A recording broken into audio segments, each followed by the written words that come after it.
Zee 24 तास एक पाऊल पुढे। संजय गांधी निराधार योजनेतील भ्रष्टाचार प्रकरणी वैद्यकीय शिक्षण मंत्री विजयकुमार गावित यांच्या विरोधात खटला चालवण्यास राज्य मंत्रिमंडळानं आज नकार दिलाय। संजय गांधी निराधार योजनेच्या समितीचे अध्यक्ष म्हणून विजयकुमार गावित यांनी 1995 ते 1999 या काळात ते आमदार असताना 1 लाखाहून अधिक लाभार्थींना योजनेचा लाभ मिळवून दिला होता।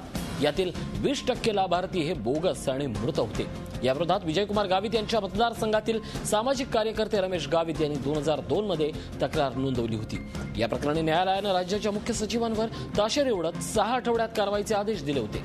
गावित मंत्री असल्यानं त्यांच्यावर कारवाई करण्याचा आणि कारवाईसाठी परवानगी देण्याचा अधिकार हा राज्यपालांना आहे। त्यामुळे राज्य सरकारनं गावित यांच्या विरोधात कारवाई करू नये अशी शिफारस राज्यपालांकडे केली होती। मात्र राज्यपालांनी या प्रकरणी मंत्रिमंडळाचा निर्णय कळवा असं सुचवलं होतं। त्यानुसार आज झालेल्या राज्य मंत्रिमंडळाच्या बैठकीत आयत्या वेळी हा विषय आणून विजयकुमार गावित यांच्या विरोधात खटला चालवण्यास परवानगी देऊ नये असा निर्णय राज्य मंत्रिमंडळानं घेतला।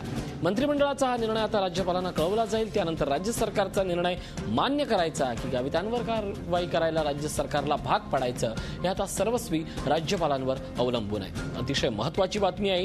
या संदर्भात आपण अधिक चर्चा करूयात। आमचे प्रतिनिधी दीपक भातुसे आपल्या सोबत आहेत।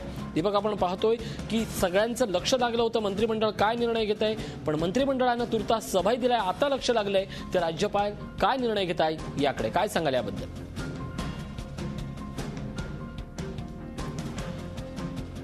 आपण पाहतोय भ्रष्टाचार प्रकरणी खटला चालवण्यास नकार दिलेला आहे। आमचे प्रतिनिधी दीपक भातुसे आपल्या सोबत आहेत। दीपक, आपण पाहत होतो की कशा पद्धतीनं या ठिकाणी राज्य मंत्रिमंडळानं नकार दिलाय, आता सर्वस्वी लक्ष लागलंय ते राज्यपालांच्या निर्णयावर काय सांगाल?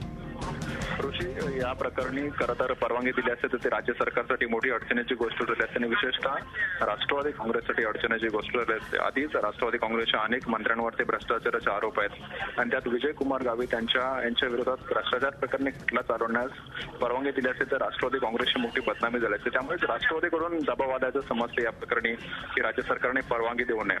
सुरुवातीला 2002 साली नंदुरबारमधले सामाजिक कार्यकर्ते रमेश गावित यांनी या प्रकरणी तक्रार केली होती। 1 वर्षात अँटी करप्शन ब्युरोने याची चौकशी सुद्धा केली होती, परंतु पुढे कोणत्याही प्रकारची कारवाई या प्रकरणी झाली नाही। शेवटी रमेश गावित यांनी हायकोर्टात धाव घेतली होती आणि हायकोर्टाने या प्रकरणी सरकारचे कान उपडल्यानंतर सरकारने हालचाली सुरू केला आणि राज्यपालांकडे या संदर्भात जेव्हा खटला मत मागवलं गेलं राज्यपालांचं, तेव्हा राज्यपालांनी स्पष्ट सांगितलं की राज्य मंत्रिमंडळाच्या या संदर्भातली काय भूमिका आहे ती कळवावी।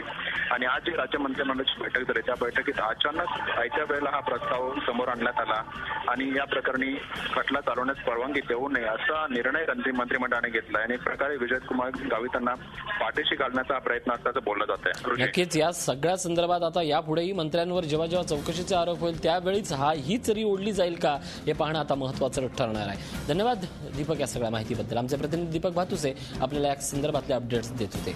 दरम्यान विजयकुमार गावित यांचं याबाबत काय म्हणणं आहे पाहूया। संजय गांधी निराधार योजनेत 100 कोटीची अनियमितता आहे। नंदुरबार तालुक्यात 4.5 लाखांची अनियमितता दिसते। न्यायमूर्ती सावंत आणि ॲडव्होकेट जनरल यांनी गैरव्यवहार नसल्याचं नमूद केलंय। यापूर्वीच क्लीन चिटही मिळाली आहे। झी 24 तास एक पाऊल पुढे।